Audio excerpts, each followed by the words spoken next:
एक गांव में एक सेठ और सेठानी रहते थे। वह बहुत ही धार्मिक प्रवृत्ति के थे और गणेश भगवान के अनन्य भक्त थे।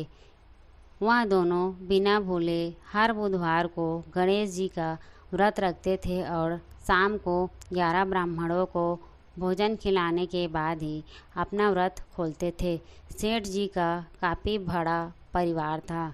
वह सब आपस में बड़े प्यार और भाईचारे के साथ रहते थे, लेकिन सेठ और सेठानी की कोई संतान नहीं थी। इस विषय पर परिवार और गांव के लोग आपस में कानाफूसी करते थे।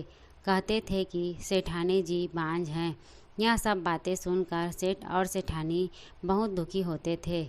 एक बुधवार के दिन सेठ और सेठानी गणेश जी की पूजा संपन्न करके मंदिर से बाहर आ रहे थे। तभी उन्हें सीढ़ियों पर एक छोटा सा बच्चा अकेले बैठे हुए दिखाई दिया। बच्चे को देखते ही दोनों उसके पास गए और पूछा कि तुम्हारे माता पिता कौन हैं। लेकिन बच्चे ने अभी तक ठीक से बोलना ही नहीं सीखा था, इसलिए वहाँ बोल नहीं पाया। वह दोनों उस बच्चे के पास शाम तक बैठे रहे। तब तक पंडित जी और सेठ जी के नौकरों ने आसपास जाकर बच्चे की माता पिता को खोजने की कोशिश की, लेकिन उन्हें बच्चे की माता पिता या बच्चा खोने की कोई खबर नहीं मिली। फिर पंडित जी ने सेठ और सेठानी को बच्चा अपने घर ले जाने के लिए कह दिया।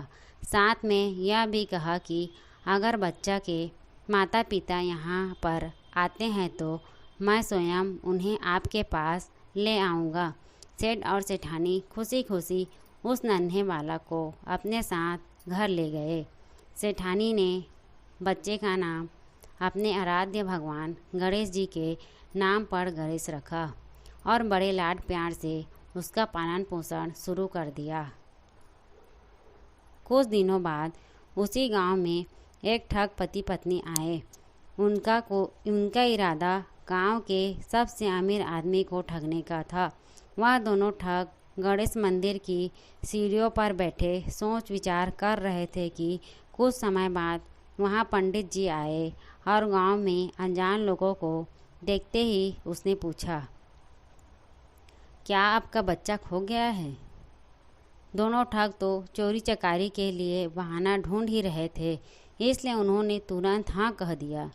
तब पंडित जी ने कहा, चिंता की कोई बात नहीं है, आपका बच्चा एक सेठ जी के घर में पल रहा है। पंडित जी उन दोनों को सेठ जी के घर पर ले गए।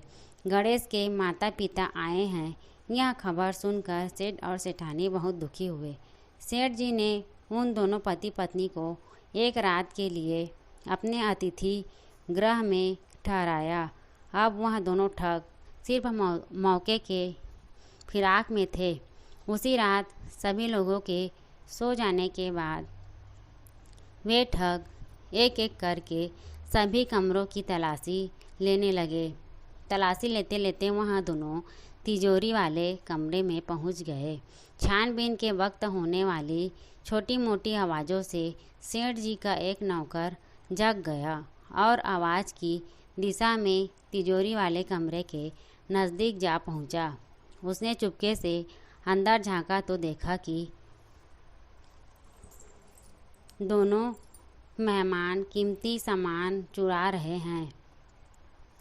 नौकर ने यह देखते ही धीरे से उस कमरे के बाहर की कुंडी लगा दी और चोर चोर बोलकर पूरे घर में हल्ला कर दिया। शोरगुल की आवाज़ सुनते ही घर के सारे लोग इकट्ठा हो गए।